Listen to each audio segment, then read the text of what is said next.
Hello folks, this is Bronco Bob with American Motorcycle Trading Company in Arlington, Texas, and I'm here today to show you a really exciting vehicle. This is a 2011 Polaris RZR XP. It's the new 900cc engine. It's got a lot of horsepower. It's like 86 horsepower.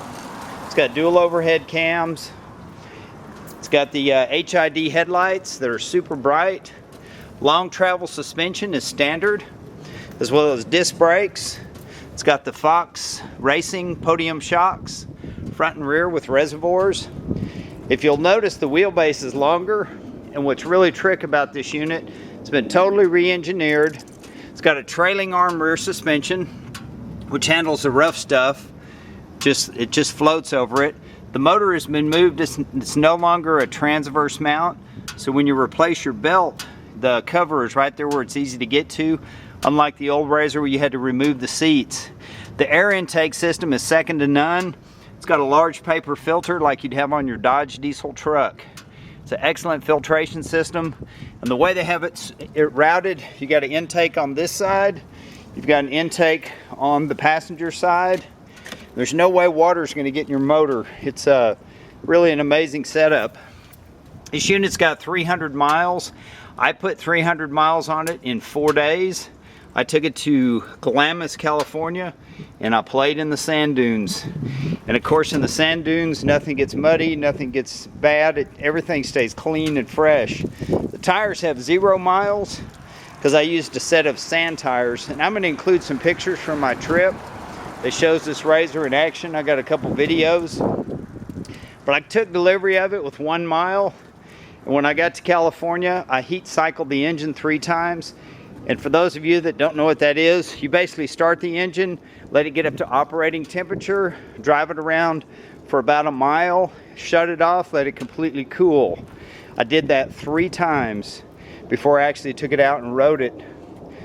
And the first 50 miles, I was really easy on it.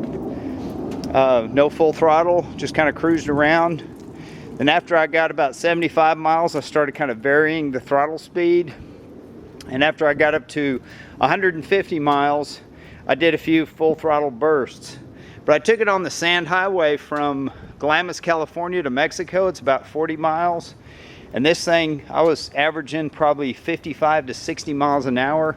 And that rear suspension is just totally awesome.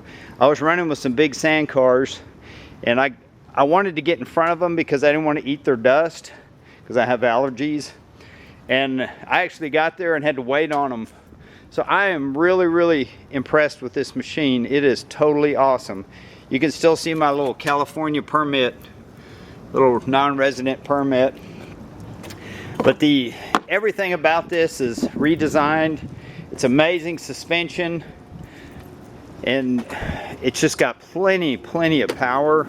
I actually raced a Can-Am Commander. I'm gonna start it up.